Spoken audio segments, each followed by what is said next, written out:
Let's see. Ready? Okay. Ready, set, go. Hey, welcome to Geekettes Chat review of Han Solo. No, a Star Wars story. I don't know. I always want to say Han Solo. Not Solo, a Star Wars story. I don't like the A Star Wars story title. I don't know. I never liked it since Rogue One. I know. Why did they do that? I actually liked it what they were calling it before, like an anthology. Right. I think that's what like anthology series. I actually would have liked anthology a little bit. It's just too long. But yeah, it was too long. Okay, so yes, it's Memorial Day weekend, and we went to see Han Solo yesterday. You see, I'm just gonna say Han Solo just to make it easier for myself. Yes. And yes, you know, if you haven't heard, maybe you don't follow it, because let's be honest, people who have lives don't really follow production issues of a film, because it's not really important, of course. Yeah. So if you work on that film or you're in the industry. So yes, this film had a lot of production issues. And of course, once it was going to be directed by Phil and Lord Miller. I think I'm saying their names right. It sounds like one name. They're two guys. So yeah, and they did the Lego movie and they were going to direct it. And something happened with Kathleen Kennedy, who's the president of Lucasfilm, and like all this shit. I don't know. Anyways, they got fired because apparently it was too like the slapstick comedy they were bringing in, and the Kasdans, Lauren Kasdan and Joe Kasdan, who wrote the screenplay, especially Lauren Kasdan, who's did Empire Strikes Back, so he knows Han Solo, the character, a lot. And Force Awakens as well. He was like, nah, I'm not having this shit. Like, why are they changing our script and stuff to make it slapstick? So I could see why they fired them, sadly. But they got producer credit.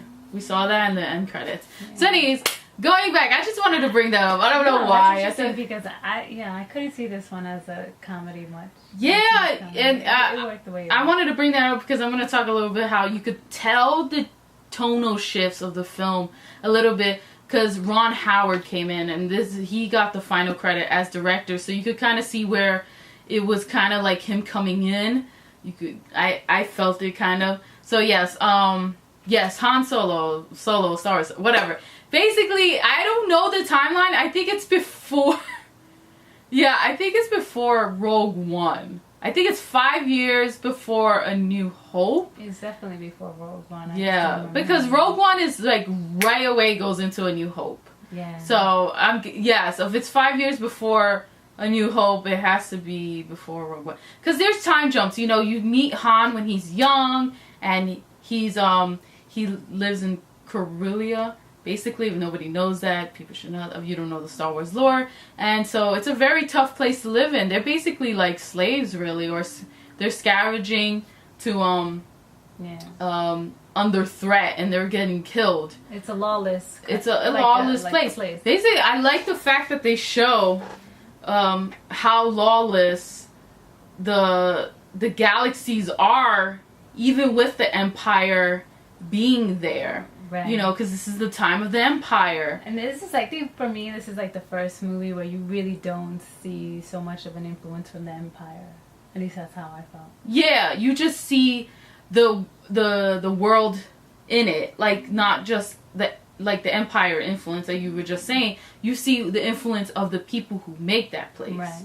What it is, and you meet like gangsters and criminals, and like how. So I like that world building, and that's what I like about this film and building Han Solo. I like how they just brought you felt the world more, I guess, more textualized. Yeah, it definitely was. Oh, big words. Oh. Big words. I don't know. I'm proud of you. College graduate here. I'm about to graduate next week, so yes. So big words have to come. They have to, or I could fake it. I don't know. Let's see. Yeah. So yeah, this is you see him trying to get out of Corellia, and then he's in, you know, how he gets into the smuggler life basically, and how he wants to be a certain way but can't really be it, because, you know, he's kind of the good guy in a sense. You know, he's got this big heart about him, and he's always, even though he's like, yeah, I'm the, you know, I could steal and all this, and you know, still deep down he's gonna do the right thing. He's got the and bad boy persona, but he does have a good side. Yeah, and you really get this in these films. Yeah. In this film, more than in the original trilogy, because in the original trilogy is Luke's story, and Leia too, but more it's Luke's story. Let's be honest, it's in his perspective. It is. Yeah. So so you get to meet this young man and all that stuff, and you get to meet the players that come into his life, and of course 2 of them you already know, like Chewbacca and Lando, and Chewbacca's played by Jonas Sotomo. I hope I'm saying that right. He's the new Chewbacca, and then you got Lando, who's just Lando. You know how cool he is played by Donald Glover. So it's basically just like his life story and just little increments of who he becomes in a sense, so I don't know, the plot is simple. Basically they just have to do a job, and yeah, it's kind of similar to Rogue One, right? Rogue One was basically, we gotta get these plans right. Yeah, these anthropology, that's my major. I'm just thinking that shit in my head, like she can't let it go. Why she came home and ripped up all her... Yeah, I came home and I ripped up all my homeworks, and I was just like, I'm done. This whole week was just... So going to see this film I'm just thankful, because it's just like, it's a nice thing to go. No, I won't go into that.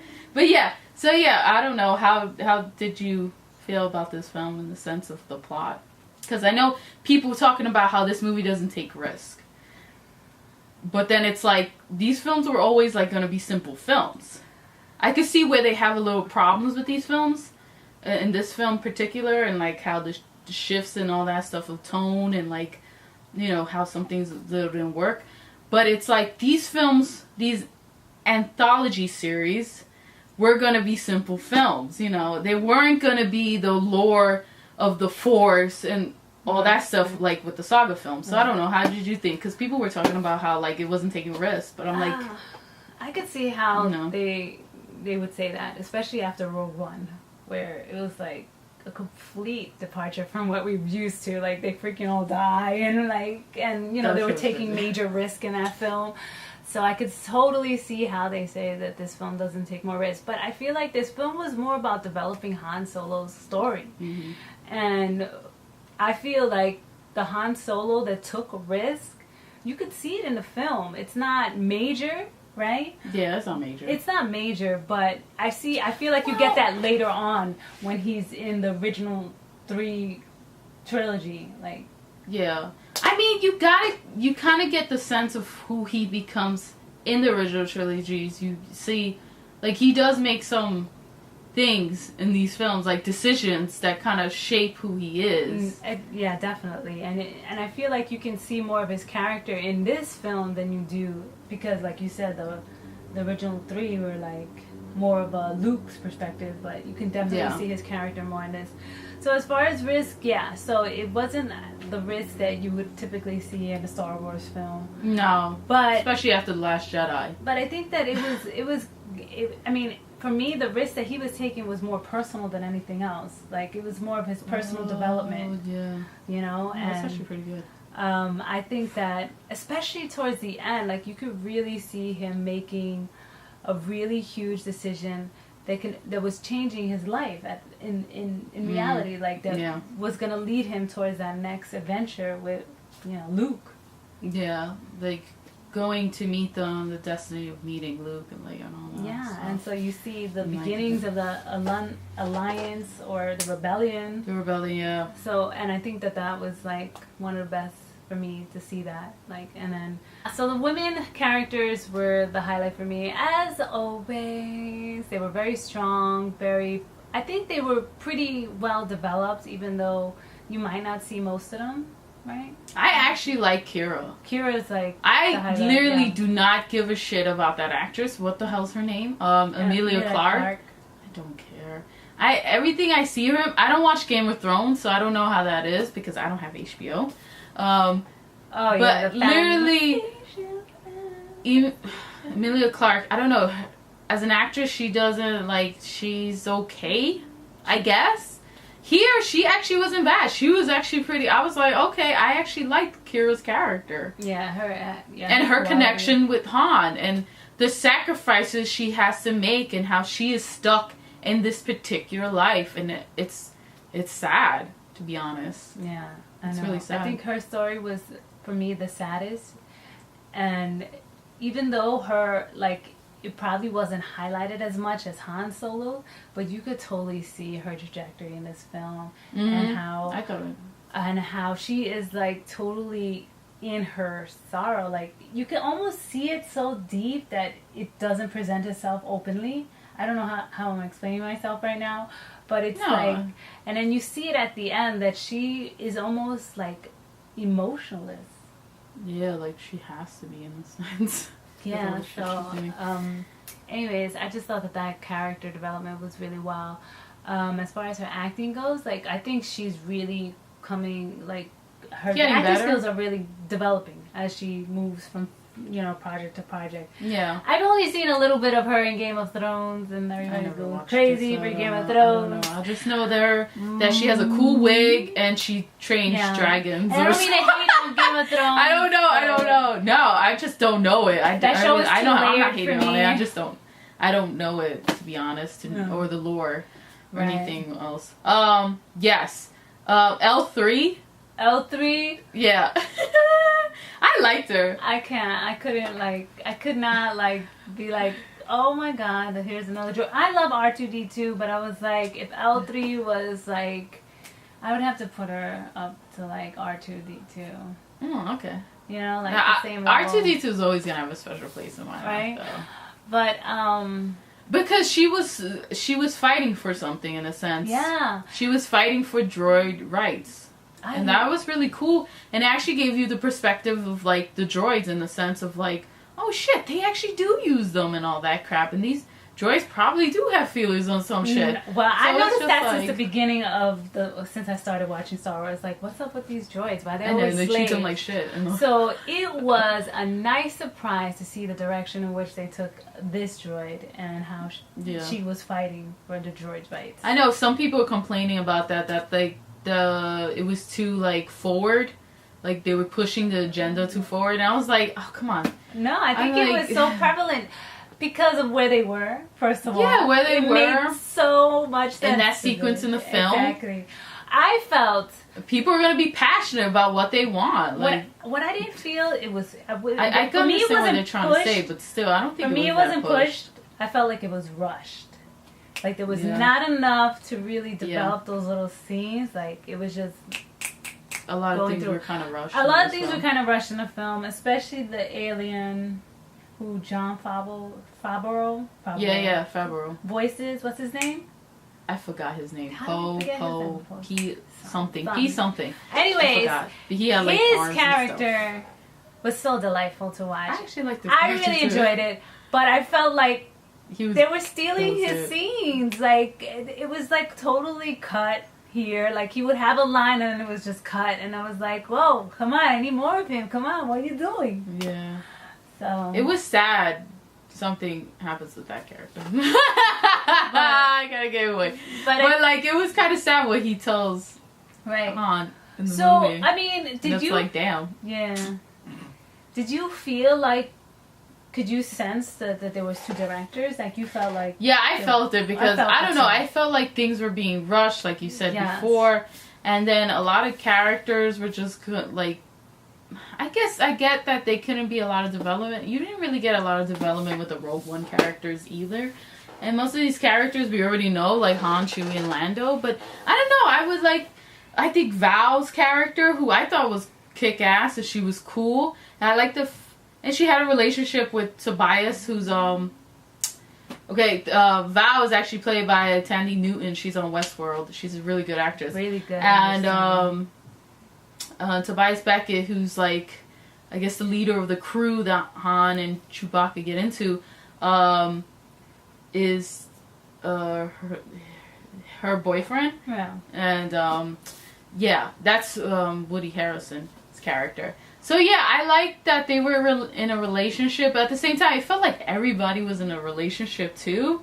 I don't know what the hell was that about. Actually, I like that only because you really don't see that in Star Wars. I don't know, because it's just like, I don't think you see why guys and girls can't just be friends? I get the I don't know. I get the relationship part, like the Kira and Han thing, like that was already gonna be there, but then they were doing the L3 and Lando thing, and I was just like, okay, that's cool too, I guess. And then Val and Tobias Beckett, and I was like, oh, okay. Everybody was basically almost in a relationship, or like some type of like tension was there, or I don't know. For me, I don't know. I just felt like those moments were really cute. I did enjoy them, even though of course they didn't really develop them at all. But except for they weren't really developed. But my thing was that. But they were fine. My thing is that here you are in this fantasy world for the struggle. They always show the struggle. They never show any real emotional connection aside from family. That is that is true. And stuff Star like that. Wars is very like PG or G in the sense of like having those real emotions. So I thought that I mean, for me it worked. I mean, no, it wasn't bad. It was just probably a little too much. But even with L3 and Lando, I was like, to explore that between a droid and a human, wouldn't that be awesome? I would like to see a Star Wars movie like that. There was a scene between them. I did like that scene. You know that scene during the castle run. That was sad. That was a sad scene, and how she becomes part of the lore in a sense. The ship, and then the Millennium Falcon looked cool though. It's like every time you see that ship, you're just in awe of it. It's just weird, and it looks so clean because it was Lando's ship until Han cheated. Lando's so clean. So Lando's smooth and stuff. He got the capes. His capes look fire though in the closet. Like, I was just like, the Millennium Falcon looked amazing. Well, of course he's like, that's very important. Fashion is very important to him. Yeah, I hear that. So Lando. Donald Glover was amazing too. I know. I so wanted to see more of Donald Glover. In the film. he was not in it that much, but when he was in it, he kind of made an impact. He was just like, wow, his voice almost sounded like Billy D. Williams. That was kind of scary. I felt like he was going that direction. Yeah, like he was doing more of an impression in the sense. Yeah. Where Alden Ehrenreich, who plays Han Solo, sorry I didn't even name his name, was doing more his own thing, but still having the essence of Han Solo. Yeah, definitely. I saw that too. Yeah, you get what I'm trying to say? Mm-hmm. So with Lando as the smuggler, smooth.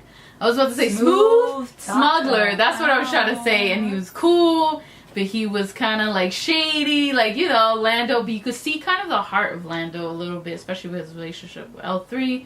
And then Han's relationship with him. It was just funny, the reversal of that line. Yeah. And then when they were looking at the Falcon. No, you know what line I'm talking about, right? Yeah. Like they did the reversal of that. That was funny. He was like, never? It was funny because, they end up seeing each other again. Never want and that's, it's kind of interesting, that relationship, how like they're very like, that was good. The relationships in this movie were actually really good. That was the one thing I liked about this movie, was that the relationship part. If anything else, it was that. Han and Chewie, Lando and Han, and Kira and Han, that's what made the movie, the relationship. Yeah. Oh, Chewie, oh. Han and Chewie was cute. When they met, adorable. the first scene when they met up, that was actually funny. I was like, wow. Chewie's character, I always appreciate Chewie, but here it's just like he had so much more to do, and so much you get to know about him more, and you just fall in love. Yeah. It's crazy. You admire and look at these characters differently. Seeing this movie, you admire them more in a sense than when you got in the original film. I don't know. That was for me. No, you definitely appreciate their relationship a lot more. Yeah, because you don't see that in the original 3. Like, over here, you see them really getting to know each other, how they met each other. It was just amazing to watch that development, Yeah, I really like Chewie. It was so good. And Aaron Ehrenreich, going back to him, he was actually really good. No, I was shocked. I was shocked because he didn't look that good. Yeah, and to be honest, you know, you have this mental image, like, you know, Billy D. Williams with Lando, you always gonna remember him, but like Donald Glover and how he was doing it in the trailer, you were like, okay, he was gonna be good. But like Arn Eric, you weren't getting that in the trailer, and it was so hard because the image of Harrison Ford with that character, the last we saw him in The Force Awakens, like, it was just like, it was so implanted in us. But dude, he kind of killed it. He made it his own, really, in a sense. He wasn't trying to make an impression, like do an impression of him. He was doing his own stuff, but he also had the mannerisms of him a little bit and his essence a little bit. And I was like, wow, I gotta give it to him. He actually was pretty good. Yeah, I'm looking forward to the sequel. Yeah, I felt bad that he was getting so much hate. Really, people, was? Yeah, people were hating on that's what him. Star Wars fans do. Oh my god, they get a life, yo. I don't know. I'm sorry for hating on you guys, but damn, y'all go in on everybody and everything with these films. Like, just enjoy them. Yeah, they're like, oh no, this film is simple, and it's fun, and it's a summer movie, Memorial Day weekend, hello. And now they're like, oh, I didn't take risks. But y'all were just complaining about the risk that The Last Jedi took. What do you want? Like, what do you want? Figure that out for yourself. Because they got what is going on? I don't understand. Like, that shit is just confusing. I know you have complaints. You can have complaints. Hello, you won't like the movie. Probably not. Like with certain Star Wars movies, you probably won't like them. But it's like when you're like complaining, and then it's like, oh no, you're complaining one thing, but then you want another thing with another. It's confusing as fuck. It's confusing. Anyways, this is a summer fun. Tired. Yeah, I'm tired.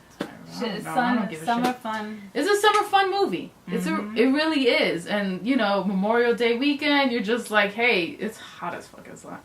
Go to movie theaters. Go see Han Solo. You're gonna have a fun ass time. Actually, I had fun yesterday watching it. Yeah, it was fun. Yeah, after especially how stressed I was for finals, it was a good time. Yeah. I needed that. I really, really needed that, to be honest. It's a release. Yeah. So yeah. Yeah, that's the film. So are they gonna come up with a second? Like, I don't know. There was like some foreshadowing there, but yeah, like they were gonna move on. Yeah.